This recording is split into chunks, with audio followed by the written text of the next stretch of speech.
구약의 말씀은 시편 23편입니다.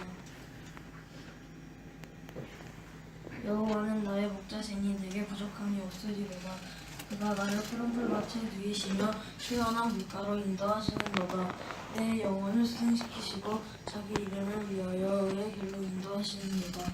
내가 사망의 음침한 골짜기로 다닐지라도 해를 두려워하지 않을 것은 주께서 나와 함께 하심이라.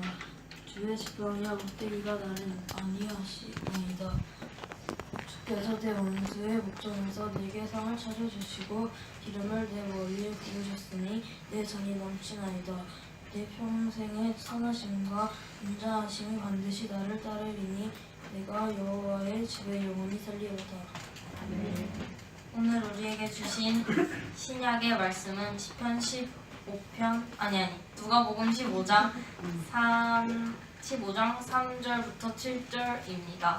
예수께서 그들에게 이 비유로 이르시되 너희 중에 어떤 사람이 양 100마리가 있는데 그 중에 하나를 잃으면 99마리를 들에 두고 그 잃은 것을 찾아내기까지 찾아다니지 아니하겠느냐. 또 찾아낸즉 즐거워 어깨에 메고 집에 와서 그 벗과 이웃을 불러 모으고 말하되 나와 함께 즐기자. 나의 잃은 양을 찾아내었노라 하리라. 내가 너희에게 이르노니 이와 같이 죄인 한 사람이 회개하면 하늘에서는 회개할 것 없는 의인 99으로 말미암아 기뻐하는 것보다 더하리라. 아멘.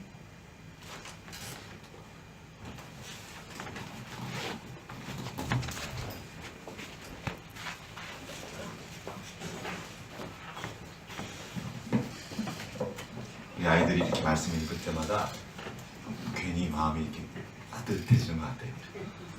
수고했다잉. 미리 말을 못해서 이렇게 주부인 기록하지 않았는데 일찍 왔길래 수원이한테 순서였거든요. 그래서 너가 한번 할래 그랬더니 수원이가 네? 그러는 거예요. 그래서 멋있는데 그렇게 하고 같이 오늘 가은이랑 같이 읽었습니다.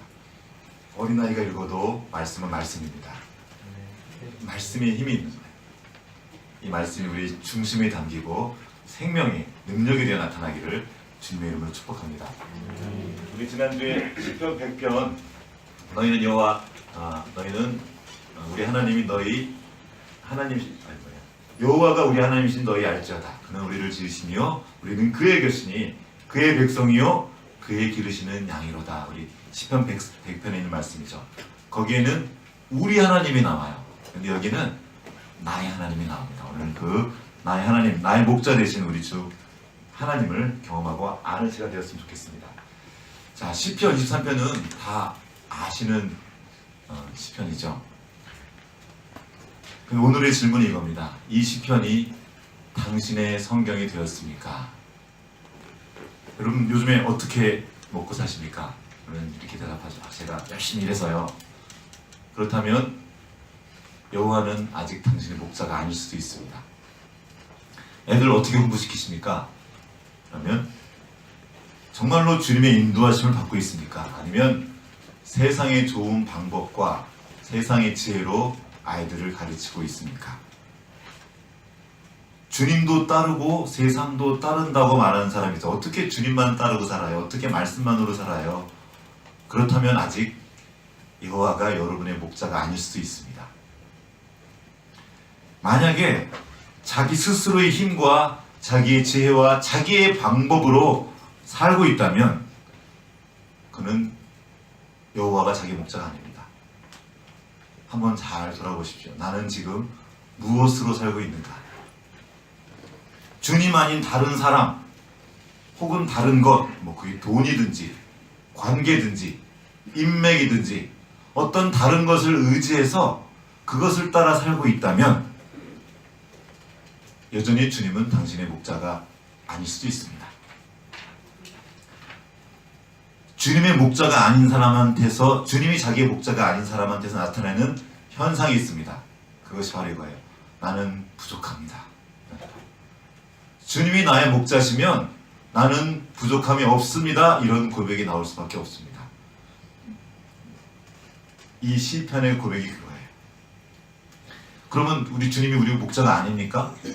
주님은 우리의 목자가 틀림없는데 내가 그 목자 되신 주님을 안 따르고 있는 중에 있다는 거죠. 오늘 이야기를 조금 풀어보려고 합니다.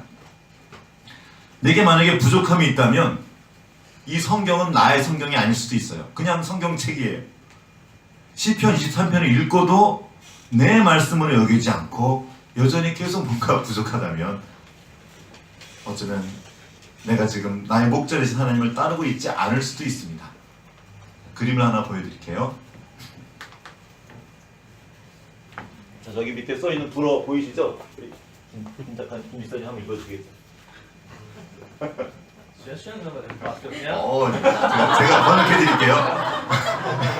지금 너무 이것은 파이프가 아닙니다. 이런 뜻이었어요. 이해하셨나요? 네. 자, 여기 뭐라고 써있냐면 불어로 이것은 파이프가 아닙니다. 어떻게 생각해주나? 뭐 같아? 왜 그랬을까? 이 제목이, 이 그림 제목이, 이거는 그 르네 선생님, 르네 마그르티라는 유명한 초현실주의 화가가 그린 그림이에요. 그리고 그림을 이렇게 제목을 그림에다 글씨를 써놓은 일이 흔치 않은데 이분은 써놨거든요. 이것은 파이프가 아닙니다. 유명한 그림이라서 보신 분도 있을 텐데. 가나? 왜 이게 파이프가 아니야? 이 사람이 파이프가 아니라고 했습니다. 그래. 고마워, 대답해줬어. 자, 이 사람이 그렇게 한 이유는 이거는 다 파이프가 아니죠. 뭐예요? 이거죠, 이거. 이게 뭐죠? 파워포인트죠. 그림이에요. 파이프가 아니라. 파이프의 이미지죠. 파이프가 아니에요. 그렇죠.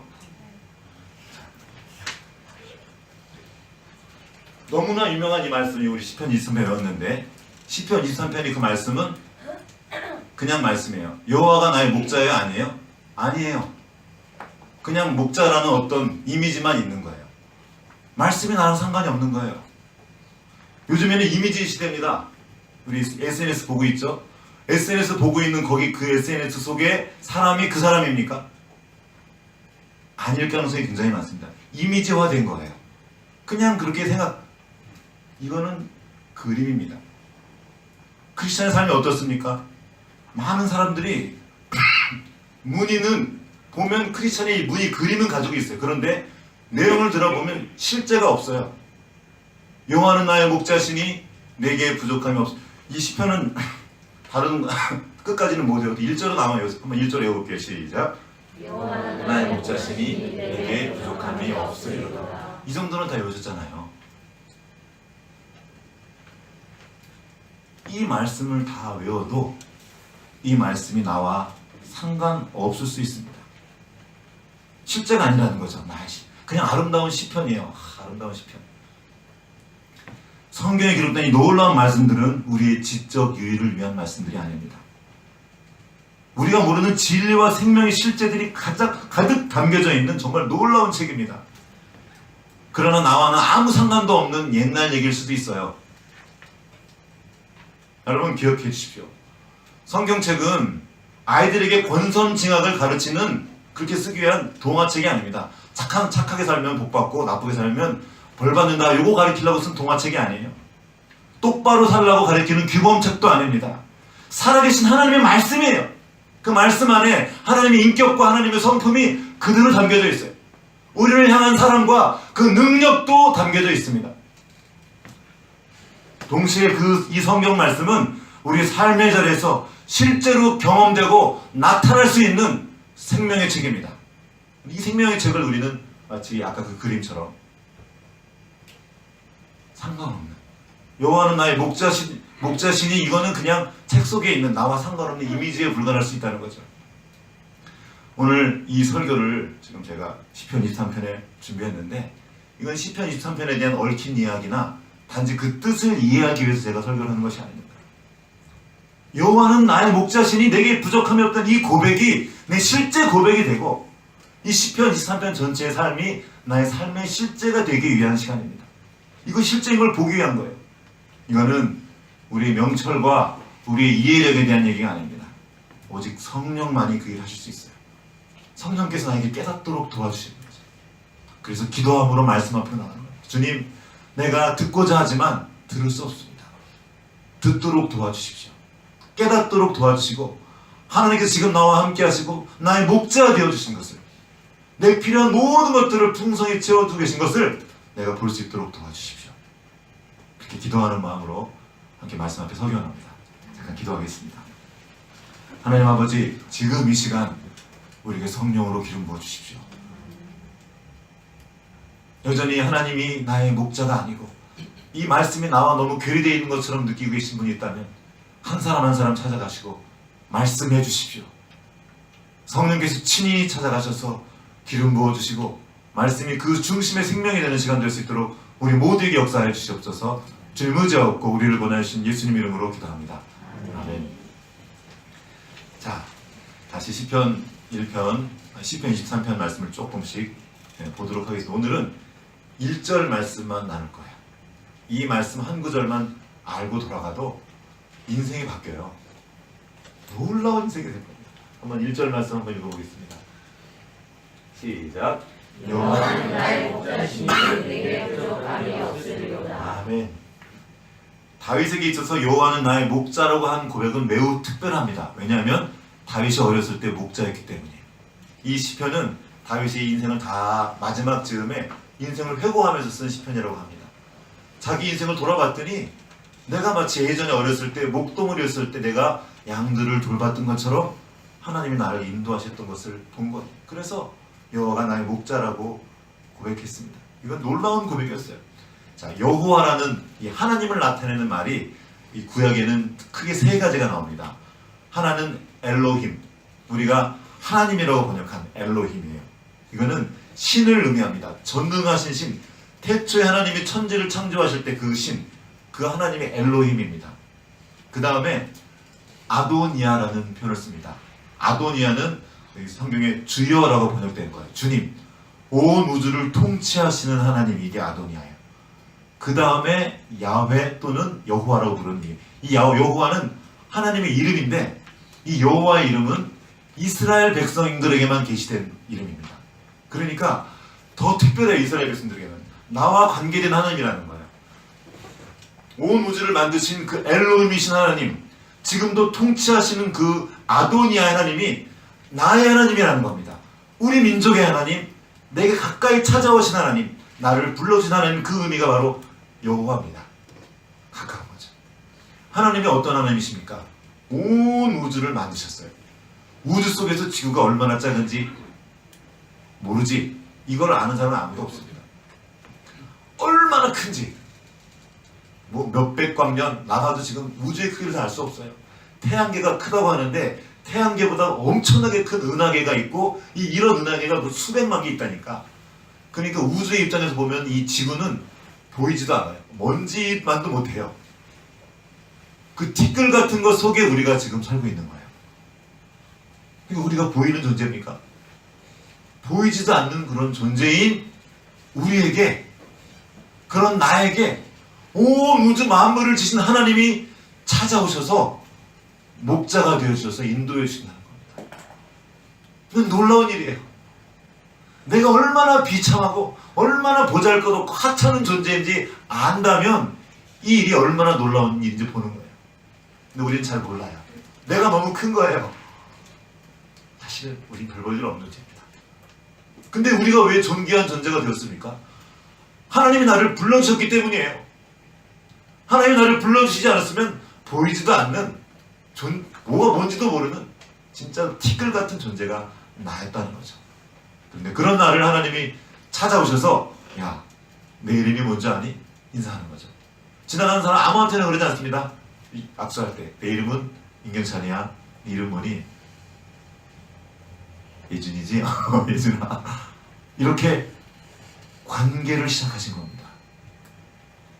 놀라운 일이에요. 이 하나님과의 관계는 믿음이 없이는 들어갈 수 없어요. 말이 됩니까? 아니 그 온 우주의 하나님이 뭐가 아쉬운 게 있다고 날 찾아오셔요. 내가 뭐 이렇게 동등해야 같이 찾아오든지 말든지 하죠. 근데 그분이 나를 찾아줬다는 거예요. 놀랍게도 다윗은 이걸 믿었던 겁니다. 여러분 시편 8편에 보면은 여호와 우리 주 위에 나오죠. 하나님이 손가락으로 온 우주 이 광물을 다 만드셨다는 고백이 나옵니다. 다윗은 온 우주 만물을 만드신 그 하나님을 믿었어요. 더 놀라운 것은 그 하나님이 자기의 목자인 걸 믿었단 말이에요. 다윗이 왜 위대한지 아십니까? 다윗이 이런 업적 때문이 아니에요. 정말 이 말도 안 되는 일을 믿은 사람입니다. 하나님이 나의 목자셔요. 이걸 믿은 거예요. 가당치도 않은 일인데 믿음으로 아버지 앞에 나아가. 여러분, 우리의 삶이 위대해질 수 있는 길은 다른 거예요. 다른 거 없습니다. 온 우주 만물을 만드신 하나님, 지금도 통치하시고 주관하신 그 하나님이 나의 목자시다. 이걸 내가 진짜로 믿으면 두려울 게 없어지는 겁니다. 부족한 게 없다는 걸 이제 알게 되는 거예요. 자, 여기서 이제 우리가 또 하나의 질문이 있습니다. 하나님이 목자시라면 이 시인 다윗은 자신을 한 마리 양으로 말하고 있습니다. 실제로 성경 여러 곳에 이 양에 대한 얘기가 나옵니다. 제사도 다 양으로 하고요. 이 뒤에 보면은 에스겔서에도 나오고 예수님도 당신 자신을 나는 선한 목자고 너희는 양이다 이렇게 말씀하십니다. 왜 하필 그 많은 짐승들 중에 양을 고르셨을까? 1번 심심해서, 2번 그냥, 3번 뭔가 뜻이 있다. 몇 번 이게? 3번 시험 잘 보고 왔는데 그냥 그러신 게 아니에요. 하나님이 양을 만들어서 이 땅에 주셨습니다. 목적과 뜻과 의미를 가지고 주신 거예요. 자, 양을 한번 살펴보겠습니다. 모든 동물은 자신을 보호할 수 있는 뭔가를 가지고 있습니다. 그렇죠? 뭔가를 가지고 있어요. 그게 한낱 미물일지라도 뭔가를 가지고 있어. 어떤 동물은 빨리 뛰고, 어떤 동물은 얼굴이 무서워. 얼굴이 무기야. 야, 진짜 그런 동물이 있어요. 바다 가면 이렇게 해가지고. 어떤 동물은 이빨이 세고, 어떤 동물은 발톱이 세고, 어떤 동물은 변신해. 변신. 카멜레온 알지? 카멜레온. 얘는 급하면 확 변해. 색깔을 변해가지고 못 알아보게 한단 말이에요. 이렇게 다 자기를 보호할 수 있는 그 방어기제라 그러죠. 그 뭔가를 가지고 있는데 양은 없어요. 양 뿔 있는데요? 그래요. 뿔이 어떻게 생겼어요? 이렇게 쫙 나와있어요? 아니면 말렸어요? 말렸어요. 아무 쓰잘데기가 없어요. 이거 공격력이 아니에요. 얘는 그냥 이렇게 여러분 그 어디냐 찐들방 가서 이렇게 하는 거 이렇게 웃기죠? 그리고 실제로 양뿔이 그래요. 웃겨요. 이걸로 뭐 이렇게 들이받고, 염소는 받아요. 염소는 뿔이 삐죽해가지고 염소는 들이받아요. 양은 양뿔은 못 받아. 소용이 없어요. 왜 다른지도 몰라요. 이유는 있겠지만. 이빨은 풀을 씻기에나 좋지 다른 데는 쓸 수가 있나요? 물 수도 없어요. 입도 많이도 못 벌리는 것 같아요. 제가 봤는데 웅웅웅 씹으니까. 또 양은 지독한 근시안이랍니다. 바로 앞에밖에 못 본대요. 그래서 그냥 앞에 가는 양만 따라가대. 이렇게 근시안이니까 자기가 어디 있는지 알까요? 모를까요? 먼 곳을 봐야 주위를 둘러보고 내가 지금 어디 있겠구나 하고 길을 찾는데 바로 앞에밖에 못 보니까 길을 잃어버리면 길을 찾을 수 있을까 없을까? 못 찾아요. 못 찾아요. 그래 길을 잃어버린 그 잃은 양의 비유가 나오는 거예요. 이 양이 그런 거예요. 그래서 길을 잃어버린 양의 비유는 있지만 스스로 집을 찾아온 양은 없어요. 못 찾아와요. 개들은 뭐 가끔 뭐 어디 주인 찾아서 왔다 그러죠? 양은 못 찾아와요. 어떻게 해야 돼요? 주인이 찾으러 가야 돼요. 다른 방법이 없습니다. 하나님은 이런 양에게 인간을 비유하신 겁니다. 왜입니까? 양은 창조될 때부터 인간 곁에 살면서 인간의 보호를 받도록 만들어진 동물입니다. 이처럼 인간도 만물보다 뛰어난 존재로 창조되었지만 하나님의 보호를 받고 하나님 곁에 살도록 그렇게 창조되었습니다. 하나님을 의지하며 살라고 창조된 겁니다. 이것이 하나님이 우리를 양으로 부르신 이유입니다. 여러분, 인간은 모든 만물 위에 뛰어납니다. 인간이 지금 힘이 없지만 모든 만물을 다 다스리세요. 우리도 실제로 양처럼 뭐 별거 없어요. 무기도 별로 없고. 그런데 하나님이 인간에게 특별한 지혜를 주셨죠. 그래서 온 우주 만물을 다스리게 하셨습니다. 그래서 자연도 정복하고 오늘의 문명을 이루게 하셨습니다. 그런데 인간처럼 힘들게 자기 삶을 영위해가는 그런 존재가 없습니다. 동물들은 먹고 마실 수 있는 물이 있으면, 먹을 것이 있으면 그냥 만족합니다. 그런데 사람은 어떻죠? 먹을 게 있으면 만족합니까? 만족하지 않아요. 뭔가를 더 찾아갑니다. 인간은 모든 만물보다 더 탁월하기 때문에 더 불행해질 수 있는 존재입니다. 위험해질 수 있어요. 혼자 위험해지는 것이 아니라 인간을 어떻게 만드셨죠? 다스리는 존재로 만드셨어요. 인간이 그 길을 떠나면 다스림을 받는 모든 것도 함께 망합니다. 혼자 망하지 않아요. 이 두려운 일은 리더는 혼자 망하지 않아요. 망할 때 같이 그 팀까지 망합니다. 그래서 하나님은 더욱더 인간에게 요구하신 거예요. 나와 붙어 있어라. 나를 의지해서 살아라. 그래야 네가 안전하다. 그래야 네가 만족을 누릴 수 있다고 창조하신 겁니다. 또 양이 다른 짐승들과 다른 또 한 가지 중요한 것이 있습니다. 이것은 양은 목자의 음성을 듣고 따라 움직입니다. 여러분 그 소 보신 적 있어? 너희들 본 적 있어? 소 콧줄에 낀 거 본 적 있어? 있지? 왜 콧줄에 왜 뚫었게요 소가? 얘는 말을 듣습니까? 안 듣습니까? 그 소귀의 경일기란 말 있죠? 우위독경. 소한테 가가지고 아무리 말을 많이 해줘도 얘가 알아듣는다? 못 알아듣는다? 못 알아듣는다. 때려야 말을 들어요. 힘을 강제로 끌고 가야 콧대를 껴야 그때서야 움직이는 게 소입니다. 그러면 양은요, 놀랍게도 사람의 말을 듣는 짐승입니다. 요한복음 10장 27절 말씀이 있는데 한번 읽어볼까요? 시작. 내 양은 내 음성을 들으며 나는 그들을 알며 그들은 나를 따릅니다. 이 말씀은 비유적으로 하신 말씀이에요. 실제로 양은 사람의 소리를 듣습니다. 또 이런 말씀도 있어요. 그 10장 5절에 보면 타인의 음성을 알지 못하는 고로 타인을 따르지 아니하고 도리어 도망간다, 이런 말씀이 있어요. 이 양은 자기 목자가 부를 때는 가는데 자기 목자가 아닌 다른 게 와서 부르거나 뭘 하면 말을 안 들어요. 힘으로 빌어도 협박해도 여기 있어요.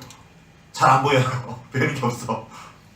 모르는 거예요. 이거는 지금 팔레스타인 지역에서 있던 그 여행하시는 분이 한 얘기를 누가 들은 걸 또 제가 다시 전해드린 얘기입니다. 팔레스타인에서 그 차 타고 이렇게 여행을 하다 보면은 길 위에 목자들이 양떼가 막 지나가다가 길을 딱 가로막고 있는 거예요. 우리 몽골에 제 선교사님 친구분이 있는데 거기 이제 사진 하나 보내줬더라고요. 근데 딱 가로막고 있는데 이 목동이 잠시 화장실 가고 싶어가지고 저쪽 좀 멀리 가서, 거긴 다 허허벌판이니까 멀리 가야 돼, 숨을 나면. 저쪽 가가지고 저쪽 가서 쉬를 하는 사이에 양이 길을 딱 가로막고 있었어요. 근데 차가 가고 있었던 거죠. 차가 딱 가는데 양이 딱 먹고 있으니까 양을 이제 헤이 치우느라고 헤이 해도 안 움직이는 거예요. 막 협박하고 헤이 해도 그냥 이러고 있는 거예요. 안 가요. 소리 질러도 말해도 안 가고. 한참 만에 이제 그 목동이 와가지고 이게 뭐라 그랬더니 목동이 죄송합니다 그러고 뭐라고 그러더니 그냥 따라간대요. 목동의 소리만 듣는 거예요. 다른 사람의 말은 듣지도 않고 위협도 안 들어요. 한 번은 어떤 동굴이 있는데 갑자기 폭우가 와가지고 여러 목동들과 양떼들이 다 몰려 들어온 거예요. 들어온 건 좋았는데 어떡하죠? 양들이 비슷해요? 달라요? 비슷하단 말이에요. 우리 양, 네 양을 어떻게 구분할까요? 나중에 딱 목동이 나가면서 랄랄랄라 노래를 하면 뭐라고 노래했겠죠? 뚜루루 노래하면은 이 목동의 양만 일어나가지고 따라가는데요. 하나씩. 그 다음 사람 다음 목동 일어나서 난들아 뛰어나와 막 하면 또 따라 나가고, 각자 목동이 이거 신기하다는 거예요. 이게 양이 음성을 알아듣는 거예요. 그리고 내 목자가 아니면 안 들어요. 자, 여러분 광야에서 목자가 없으면 어떻게 될까요? 끝나는 거예요. 그 대신 목자만 있으면 돼요. 양은 목동의 소리만 들리는 곳에 있으면 돼요. 목동에 계속 뭔가 노래도 하고 막 그래, 요들송 레이오를레 이게 지금 그 알프스에서 양떼들 부른 노래거든요. 양떼들하고 지금 자기만의 노래 목소리 있는 거예요. 그래 노래하면서 있었던 거죠. 자, 양은 놀라운 우리에게 인사이트를 주는데 음성을 듣고 따라오는 인격적인 어떤 부분을 가지고 있는 거예요. 하나님은 우리를 부르실 때 겁박해서 협박해서 데려가지 않습니다. 두려움과 공포를 줘서 끌고 가는 것이 아니라 우리의 이름을 불러주심으로 가는 거예요. 두려움을 주는 건 사단입니다. 하나님은 오래 참으시면서 우리에게 찾아와 말씀하십니다. 그 말씀 안에는 하나님의 마음과 사랑이 고스란히 담겨져 있어요. 하나님은 당신의 인격으로 우리를 설복하십니다. 은혜를 끼치시고 감화를 끼쳐주셔서 우리가 기쁨으로, 우리가 원함으로 하나님을 따르도록 만들어주십니다. 그래서 하나님은 우리 사람들을 이렇게 공동체로 부르시기도 하지만 한 사람 한 사람을 따로 부르십니다. 우리 중 가장 쓸모없는 사람조차도 이 세상에 단 하나밖에 없는 인류인 것처럼 우리를 대해주십니다. 요한복음 10장 2절과 3절 말씀 같이 같이 시작. 문으로 들어가는 이는 양의 목자라. 문지기는 그를 위하여 문을 열고 양은 그의 음성을 듣나니 그가 자기 양의 이름을 각각 불러 인도하여 내느니라. 양의 이름이 있는 거죠. 어떻게 했다고요? 한꺼번에 불렀다고요? 각각. 우리 한 사람, 예준아, 가은아, 지수야, 수원아, 어진아, 미나야. 한 사람씩. 앞에 있는데도 혼자 안 부르시는 진짜야 이렇게. 감사합니다. 아침마다 우리 친구들의 이름을 제가 부르면서 기도합니다. 이전에는 그렇게 기도했어요. 우리 아이들, 우리 다음 세대들. 근데 제가 이 말씀을 접하고 나서부터 한 명 한 명 이름을 부르고 기도합니다. 여러분 한 명 한 명 이름을 부르는 거예요. 하나님이 한 사람 한 사람 부르시는 거예요. 저 하나 좀 빠져도 어떻게? 아니요. 한 사람씩 부르는데 누구 부를 때 양은 다 따라와야 되는데 그 대답이 들리지 않으면 이거 어떻게 된 거야? 찾아가시는 거예요. 양 100마리 중에 한 마리 없는 게 티가 날 것 같습니까? 티가 난 거예요. 그분께는 그 이름 한 명 한 명을 세고 있고 알고 계시기 때문에 주님은 그거 아시던 겁니다. 여러분 한 사람 한 사람 다 지금 헤아리고 계시고 불러주시는 거예요. 인격적으로 내주시는 겁니다. 많은 교회나 단체에서 전체를 위해 개인을 희생시킵니다. 우리가 큰 그림을 가지고 있으니까 너가 좀 희생하고 날 따라와. 이거는 하나님 방식이야. 이거 하나님은 공동체를 소중히 여기십니다. 하나님이 이 교회를 통해 일하셔요. 이게 너무 중요한 걸 알고 계시지만 그런 방식으로 인도하지 않으십니다. 하나님은 전체주의를 지지하지 않습니다. 한 사람 한 사람을 감화시키고 설복시켜서 함께 따라오도록 인도해 가시는 거예요. 이것이 양을 인도하는 방식이고 목자가 이것이 하나님이 우리를 인도하는 방식입니다. 그래서 시편 100편은 우리 하나님이라 나와 있지만 여기 이 다윗은 나의 하나님, 나의 목자라고 지금 고백하는 겁니다. 여러분, 나의 목자 되신 하나님을 경외해야 됩니다. 앞에선 목사의 목자 말고 부모님의 목자 말고 나의 목자, 우리 선생님의 목자 말고 우리 다음 세대 친구들 그때 얘기 나누다 보니까 아직 하나님을 잘 모르겠어요. 잘 못 믿겠어요. 괜찮습니다. 그런데 지금 이것이 지금 중요한 때를 갖고 있어요. 하나님을 내가 나의 목자로 나의 하나님으로 경험하지 않으면 힘들어집니다. 다니엘이 언제 하나님을 경험했습니까? 바로 여러분 나이에요. 더 어렸을 때 하나님을 믿음의 주로 고백했고 하나님의 말씀을 담고 그 하나님과 인격적으로 교제했고 인격적으로 반응했어요. 그래서 하나님이 그 다니엘을 들어 쓰시는 겁니다. 여러분 때 충분히 그 하나님을 더 깊이 알 수 있습니다. 우리 어른들보다도 아이들이 더 깊이 하나님 만날 수도 있어요. 우리가 알 수 없습니다. 아이들을 위해 기도해 주시고 아이들을 이렇게 대충 치우지 마시고 이 하나님과 교제할 수 있도록 끝까지 도와주시고 자세히 도와주시기 바랍니다. 자, 그렇다면 어떻게 나의 목자 되신 하나님을 경험할 수 있습니까? 우리는 태어나면서부터 경쟁 속에 살아갑니다. 어린아이부터 어른들까지. 노인들도 요즘에 그렇더라고요. 요즘에 종이 박스, 어느 동네 가면은 이 박스를 서로 가져가지고 어르신들이 막 그것도 먼저 나온 사람이 가져간다는 일도 있다고요. 너무나 안타깝죠. 이 땅에 살아가려면 이 경쟁에서 자유할 수가 없습니다. 다 경쟁이에요. 이 경쟁에 적합하지 않은 사람들은 또는 좀 모자란 사람들은 대접을 받지 못합니다. 이런 현실 때문에 수많은 사회 부적응자들이 나타났어요. 어려운 거죠. 그런데 교회는 뭡니까? 교회는 이런 것들에 대해서 새로운 시야를 열어주는 거예요. 그 경쟁에 밀려서 사람들이 자신을 우습게 알고 자신을 무가치하고 쓸모없는 사람이 여길 때 아니다. 너는 너 자체로 귀한 존재라고 말해주는 것이 교회예요. 여러분 한 사람의 영적인 성숙도는 사람들을 기존의 사회가 가지고 있는 인식 어떤 겁니까? 외모나 돈, 학식, 명예 또 인격의 고매함이나 비천함 이런 걸로 그 사람을 판단하지 않고 그냥 그가 사람이면 하나님의 형상을 닮았기 때문에 존귀하다고 말해주는 것, 그를 그렇게 대하는 것, 이 사람이 성숙한 사람입니다. 우리 굉장히 따져요. 쟤는 애가 좀 모자라는 것 같아, 좀 덜 됐어, 인격적으로. 맞아요. 근데 이걸로 그 사람을 대하는 게 아니에요. 하나님이 그를 귀하게 대하신다. 저 사람이 하나님이 귀한 존재다, 하나님의 형상을 닮은 존재라고 여기고 그렇게 그 사람을 대하는 거예요. 그것이 아이가 됐든 어른이 됐든 나보다 높은 위치에 있든 낮은 위치에 있든 상관하지 않고 그렇게 누군가를 대하는 겁니다. 그 사람이 성숙한 사람입니다. 요즘에 경쟁의 시대를 살아가는 우리가 이것 때문에 치일 때가 참 많습니다. 여러분 게으름이란 책 이전에 한번 읽었던 여기 필독서였는데 그 책을 쓰셨던 김남준 목사님이 이렇게 해주신 이야기를 제가 어떤 한 속에서 들었던 이야기입니다. 근데 그 큰 교회에 있으니까 교육부 목사, 교육 목사를 할 때였는데 선생님들 중에 진짜 천재가 한 명 있었대요. 서울대학 다니는 청년이었는데 시험을 떨어져 본 적이 없는 거예요. 항상 시험을 놓고 걔가 늘 하는 말이 있었죠. 그런데 이제 걔는 가만히 보고 있으면 부모가 와서 이렇게 상담을 하고 있어요. 뭐냐면 이제 우리 의 공부 좀 어떻게 도와주세요. 계속. 근데 계속 그러고 있다 어느 날 그 친구가 와서 이렇게 그 전사님 때였대요. 물어보는 거예요. 근데 전사님, 근데 왜 애들은 공부를 못할까요? 진심으로 물어보는 거예요. 전 이해할 수가 없어요. 공부를 못하려고 아무리 애를 쓰지 않고는 어떻게 애를 쓰지 않고 그렇게 공부를 못할 수가 있죠? 어떻게 생각하니 얘들아? 공부 못하려고 애써도 그렇게는 못할 거라는 거예요. 이해가 안 돼. 어떻게 공부를 못하지? 그럼 물어가지고 전도사님이 어이가 없어가지고, 야, 넌 어떻게 이렇게 공부를 잘하냐 그랬더니, 아니 어떻게 공부를 못해요?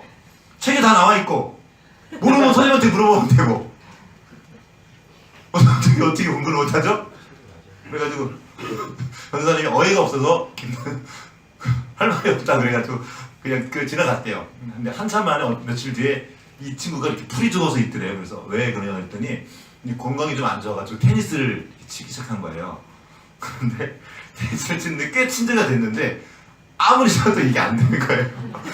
그랬더니 그 테니스 그 코치가 어느 사람이 이렇게 진작에 말해서 내가 테니스 코치를 오랫동안 해봤는데 어떻게 당신처럼 못할 수가 있냐고.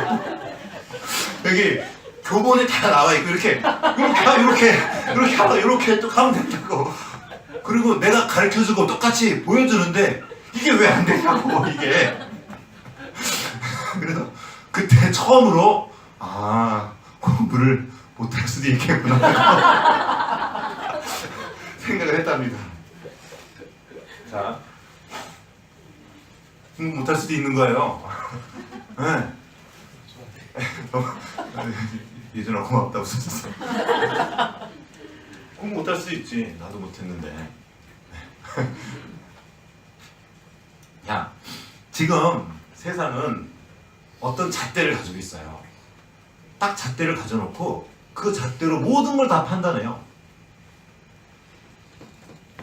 인간이 만드는 잣대가 뭐예요? 우등생과 열등생, 성공한 사람과 실패한 사람, 예쁜 사람과 안 예쁜 사람, 부자와 가난한 자, 인격이 좋은 사람과 인격이 좀 덜 된 사람, 착한 사람, 나쁜 사람, 못된 놈, 좀 괜찮은 놈, 이렇게 어떤 기준을 두고 그거를 사람들을 딱 잣대에 맞춰서 단죄합니다. 그리고 그것에 따라 돼요. 저 사람은 좀 괜찮은 사람이니까 나도 좀 돼야지. 세상에서는 어느 누구도 우리가 사람이라는 그 사실 자체 때문에 우리가 귀하다고 말하지 않습니다. 그 기준을 맞추려고 하는 거예요. 학생이면 공부를 잘해야지. 이거는 다 판단하는, 아니요. 잘하는 것이 좋죠. 그러나 그게 전부가 아니라는 거죠. 혹 못할지라도 하나님은 그를 귀하게 여기시고 그 사람이 찾아오셔서 목자가 되어신다는 겁니다. 신앙은 이렇게 인격으로 다가오셔서 우리의 존재 자체를 귀하게 여겨주시는 그 하나님의 마음을 알고 나도 그 하나님의 성품을 닮아가기 원합니다 하고 나아가는, 이게 신앙생활이에요. 그래서 신앙은 남이 강요할 수 있는 것이 아닙니다. 조금 교회 다니는 사람들이 내가 했다고 너 이거 왜 안 해? 새벽 예배 몇 번 나와서 난 그래도 한 번은 나왔다. 넌 서로 이걸로 제하는 게 아니에요. 교회 너 11조 얼마해? 너 이거 얼마해? 헌신 뭐 했어? 봉사 뭐 했어? 성경 얼마나 읽었어? 이런 걸로 우리를 따지고 협박. 요즘 지금 교회 주일 성서에 대한 그런 예화 많이 아시죠? 여러분 들어본 적 없으세요? 혹시? 굉장히 많습니다. 주일날 어디 산에 갔다가 같이 괜히 지나가는 차 사고 나가지고 막 가서 벌 받았다. 그리고 그분이 다 이렇게 막 다 뚫뚫 미이라처럼 갖고 나왔어요. 간증 집회하는 거. 그래서 다 끝난 다음에 여러분 주일날 등산 갔다가 나처럼 됩니다. 교회 나오십시오. 이런 얘기 진짜 많아요. 반대로 이런 것도 있어요. 주일날 내가 주일 성수했더니 주님께서 복을 주셔가지고 우리 사업 대박 났습니다. 그럼 주일날 열심히 하는데도 망한 데는 뭐야? 좋죠. 이 주일에 나와서 이거는 신앙 고백이에요. 하나님을 내가 사랑하고 함께 모인 공동체를 소중히 하면서 내가 나의 신앙 고백으로 드려지는 거지. 이거를 강요할 수 있는 부분이 아닌 거죠. 너가 주일을 안 나왔기 때문에 난 네 목자 안 하는 애가 아니에요. 네가 내 말 안 들었으니까 난 너를 버릴 애가 아니라 그래서 쫓아가는 거예요. 하나님이 협박으로 우리를 인도하지 않습니다. 우리가 명백하게 주님을 거역하고 불순종해도 하나님은 기다려주시는 거예요. 능력이 모자라거나 도덕심이 없어서가 아닙니다. 하나님 우리를 노예처럼 그렇게 비굴하게 굴복하는 존재로 만들지 않으셨습니다. 온 우주 만물을 다스리시는 사람, 인간 이 자체로 얼마나 놀라운 존재인지 아십니까? 하나님 우리를 그렇게 대해주시는 거예요. 너는 네가 누군지 알아야 된다는 거예요. 너는 내 형상을 닮은 존재라는 겁니다. 네가 잘하든 못하든 성공했든 실패했든 사람의 기준으로 예쁘든 늙든 이건 진짜로 사람의 기준입니다. 시대마다 다 미의 기준도 달라요. 하나님은 우리를 그대로 귀하게 여기십니다. 그래서 찾아오셔서 말씀해 주시는 겁니다. 내가 널 이렇게 사랑한다. 저렇게 사랑하고 내가 널 위해 이걸 했다. 네가 내 안으로 들어오면 이 많은 걸 누리도록 도와줄게 하고 설복시켜 주시는 겁니다. 감화시켜 주시는 거예요. 스스로 돌아오도록 도와주시는 겁니다. 그래서 하나님이 하시는 것이 무엇입니까? 우리가 있는 곳으로 찾아오시는 거예요. 그 양이 도망갔단 말이에요. 자기 길로 갔어요. 찾아오셔서 부르는 거예요. 왜 불러주십니까? 그 양은 그 음성은 들으면 알기 때문에 양의 이름을 부르는 거예요. 예준아, 예준이 양아. 그러면 우리가 할 수 있는, 우리는 못 찾아. 우리가 할 수 있는 건 뭐예요? 이것뿐이 못해요. 우리가 못 찾아가요. 이게 뭐예요? 부르는 거예요. 부르시는 거예요. 우리도 응답하는 거예요. 응답하라는 거예요. 이 응답만 해도, 응답만 잘해도 주님께서 끌고 찾아오신단 말이에요. 근데 숨어있지 말라는 거예요. 숨어있으니까 부르시는 거예요. 아담아, 네가 어디 있느냐? 죄 졌다고 도망가지 말고. 죄 져도 하나님 우리 하나님이시고, 죄를 져도 우리 목자시고, 못된 짓을 해도 우리 아버지시라는 거예요. 정말로 우리가 신앙을 갖고 싶다면, 하나님이 나의 목자로 보시고 그 부족함 없는 상태를 누리고 싶다면 이제 이 인격적인 관계가 성립되어야 됩니다. 많은 사람들이 하나님에 대해서 믿지 못하게 돼요. 우리 어린 친구들 마찬가지예요. 제가 하나님을 왜 못 믿겠어요? 그럼 이렇게 말합니다. 제가요 기도를 해봤었어요. 내가 원하는 게 있어가지고 기도를 했는데 안 들어지더라고요. 한 번 한 게 아니라 여러 번 해봤는데 다 안 들어주셨어요. 그러니까 하나님은 없어요. 그렇습니까? 하나님은 우리의 소원을 이루어주는 도깨비 방망이가 아니고 돈 넣으면 커피 나오는 자판기도 아닙니다. 참 믿음은 우리 기적을 보고 소원을 성취해 생기는 게 아닙니다. 소원 성취해 주면 믿음이 생길 줄 아십니까? 아니요. 놀라운 기적을 보면 믿음이 생길 줄 아십니까? 이 이스라엘 백성들은 홍해를 건너고도 하나님을 믿지 않았어요. 그 말씀을 하찮게 여겼단 말이에요. 수많은 예수님의 기적을 눈앞에서 봤던 사람들, 그 오병이어 예수님이 나눠준 그 떡, 오병이어 먹었던 사람들이 예수님을 다 십자가 못 박으라 그랬단 말이에요. 기적이 믿음을 부르는 것이 아닙니다. 믿음은 어디서 말미암습니까? 그리스도의 말씀을 들음으로 말미암는 거라는 거예요. 그리스도가 누구입니까? 선한 목자이신 예수님이에요. 그 말씀을 들음으로 믿음이 생기는 거예요. 듣는다는 것은 말하시는 분이 있다는 겁니다. 누가 말합니까? 인격이 있다는 거예요. 그 인격체가 말씀하시고 나도 그 말씀에 응답하는 거예요. 예준이 네가 누굴 불렀어. 근데 대답을 안 해. 그럼 어떨 것 같아? 기분이 어떠니? 별로 안 좋지? 부르시는 소리에 네 하고 응답하는 겁니다. 그 인격에 나도 인격으로 대답하는 거야. 만약에 누군가가 나를 진심으로 대한다, 나를 진심으로 사랑한다, 내게 모든 것들을 부어준다, 그러면 적어도 내가 그 인격 앞에 감사함으로 응답합니다. 감사가 뭡니까? 응답이에요. 응답. 하나님께 내게 베푸신 것에 대한 작은 최소한의 응답. 뭐 대단한 걸 드릴 수 없어도 말하는 건 마음의 태도로 주님 감사합니다. 이 감사가 우리를 자라게 하고 우리 신앙이 깊어지게 하고 하나님과 더 가까워지게 하는 거예요. 감사로 응답하며 나가는 거죠. 인격적으로 응답한다는 건 굉장히 쉽습니다. 그 음성을 무시하지 않는 거예요. 그런데 우리는 듣지 못하는 거예요. 듣지 않는 것이 습관이 돼서 대충 건성으로 듣고 네 할게요 그리고 그냥 시작해요. 이걸 계속 반복해서. 여러분, 온 우주 만물을 만드신 하나님이 사람이 되셨습니다.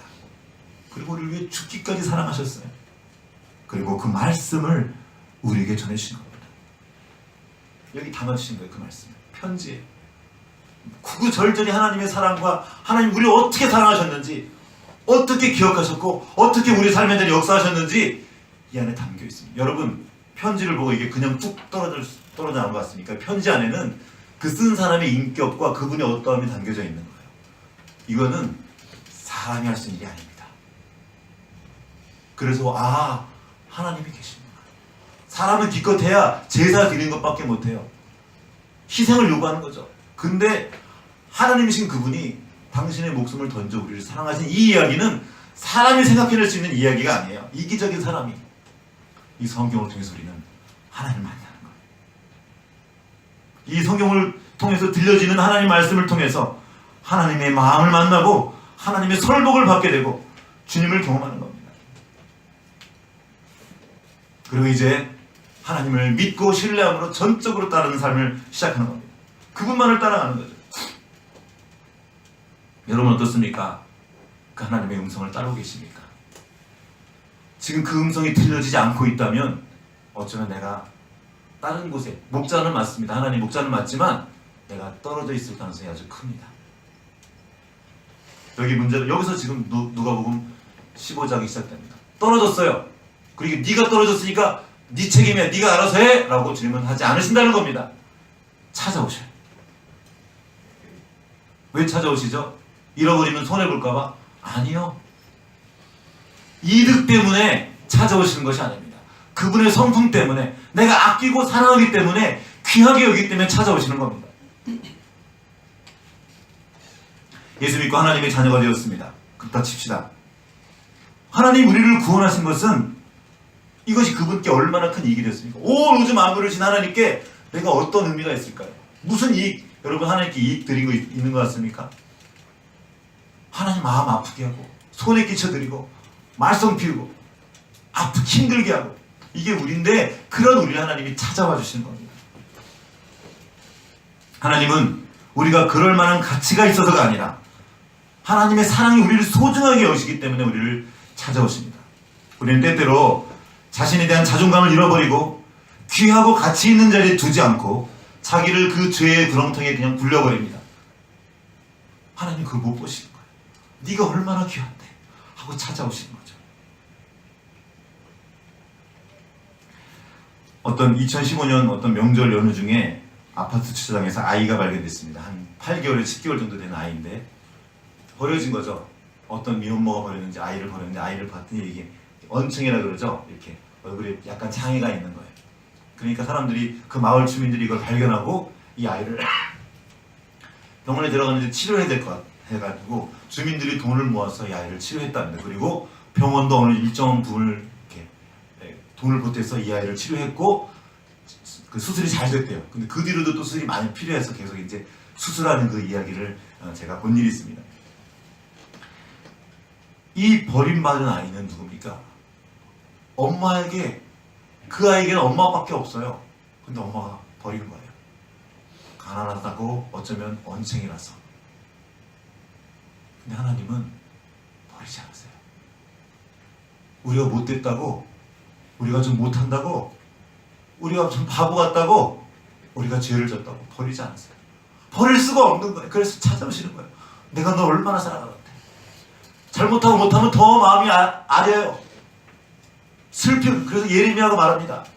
내 딸이 파멸의 길을 갔기 때문에 예루살렘 내 딸아 너희가 파멸을 가서 내가 지금 눈물이 강물처럼 흐른다. 우리가 잘못하면 더 우시는 거예요. 더 안타까움으로 찾아오셔서 말씀하시는 거죠. 그 사랑이 우리를 감동시켜서 주님을 따르게 하는 겁니다. 여러분, 내가 지금 주님의 부르심 받고 주님께 한 일이 무엇이 있습니까? 뭘 잘했어요? 뭐 잘한 게 뭐가 있을까? 제가 한번 이 말씀 준비하면 저를 돌아봤어요. 진짜 잘한 게 없더라고요. 정말 속만 썩여드리고 알면서도 목사이면서도 아빠이면서도 남편이면서도 얼마나 그걸 잘 못했는지, 특별히 하나님 아버지 속을 얼마나 썩여드렸는지 정말 쓸모없구나. 이런 걸 하나님이 데리고 지금까지 나오셨구나. 이 은혜를 만나는 거예요. 나를 버리지 않고 쓸모없는 나를 인내로 기다려주시고 다시 찾아오셔서 인격적으로 대해주시고 붙들어 주신 거죠. 우리는 혹시 우리가 주님을 믿은 건 후회해도 주님은 우리를 부르신 걸 후회하지 않습니다. 붙들어 주시는 거예요. 오늘 이 다윗은 그 하나님을 만났던 겁니다. 나를 붙잡아 인도하시는 하나님. 여러분, 다윗의 인생이 부족함이 없었습니까? 다윗은 진짜 부족한 게 많았습니다. 여러분, 사무엘이 다윗 찾아갔을 때 기억하십니까? 아빠가 다윗을 어떻게 했어요?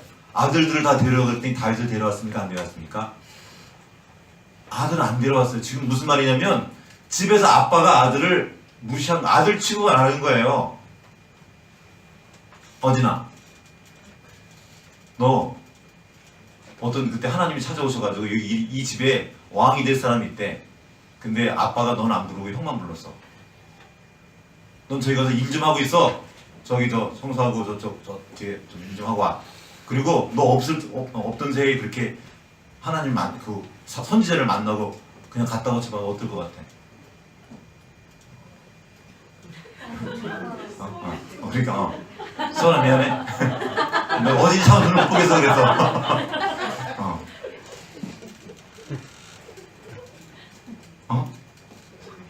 안 좋겠지? 우리가 아버지는 그렇지 않죠. 그런데 다윗은 그런 거예요. 여러분, 어린 아들에게 가장 필요한 게 뭘까요? 부모의 사랑이에요. 아버지의 인정. 우리 아들 그 인정을 못 받은 거예요. 넌 가서 거기서 양이나 치고 있어. 그럼 형제들에게 그 형제가 인정해 주는 게 얼마나 중요한지 아십니까? 형들이 뭐야? 골리앗한테 갔을 때 도시락 싸가지고 동생이 왔는데 동생이 골리앗이랑 싸운다 그러니까 네가 와가지고 너 지금 여기 장난치러 오잖아 막 뭐라 그랬단 말이에요.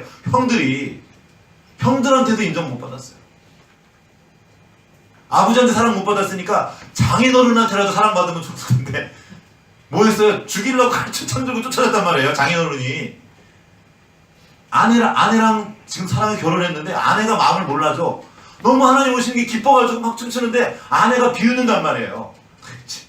이러면서 아내가 찡찡거리고 어디 하나 맞아준 함께 했던 그 동역자들이 뜻이 맞지 않고 돌로 쳐 죽이려고 그랬어요. 그럼 나중에 실제로 그들이 달려다니는 칼을 겨눕니다. 부족함이 없습니까? 이건 보통 결핍이 아니에요. 인간에게 있어서 엄청난 결핍입니다. 다윗이 자식을 낳았는데 자식들이 이렇게 못된 것만 닮았어. 여러분, 자기 딸이 어디 가서 강간당해서 왔어요. 어떨까요?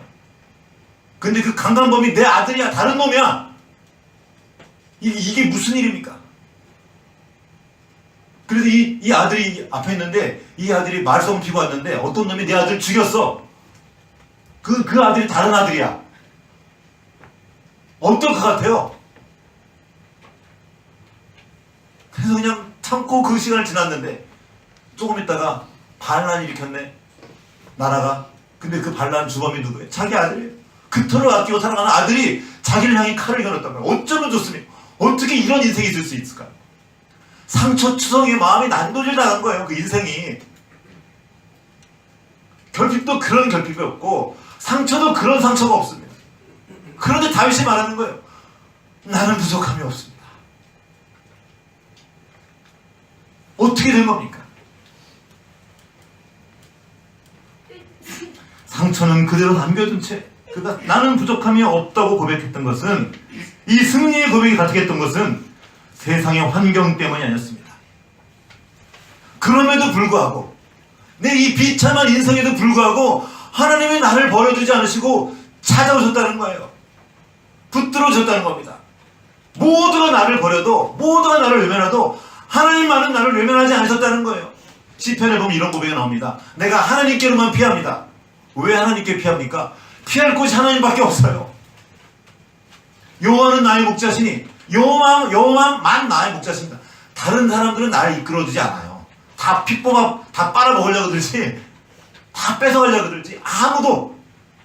근데 하나님은 나를 있는 그대로 받아주시고 나를 버리지 않으시고 끝까지 나를 붙들어주시고 인도하시는 거예요. 찾아갈 때마다, 부르짖을 때마다 찾아와 주시고 나를 세워주셨다는 거예요. 그분이 먹여주셨다는 거예요. 그 주님이 내 곁에 계시는 순간, 계시는 한 나는 부족함이 없다는 거예요. 모두에게 버림받은 것 같은 그 쓰레기 같은 인상에서 상처와 고통으로 얼룩진 인생을 살았지만, 그 하나님의 사랑은 그 모든 것을 다 보상해주고도 남으셨던 거예요. 넘치는 겁니다. 그 사랑으로 인해서, 그 배신받은 것을 통해서 그는 하나님께로 갔고, 하나님이 나를 사랑하시는구나, 하나님을 붙들어 주시는구나, 하나님이 나의 목자가 되어주셔서 나를 먹이시고 인도해 주시는구나, 그 하나님 만났던 겁니다. 그래서 그가 말하는 거예요.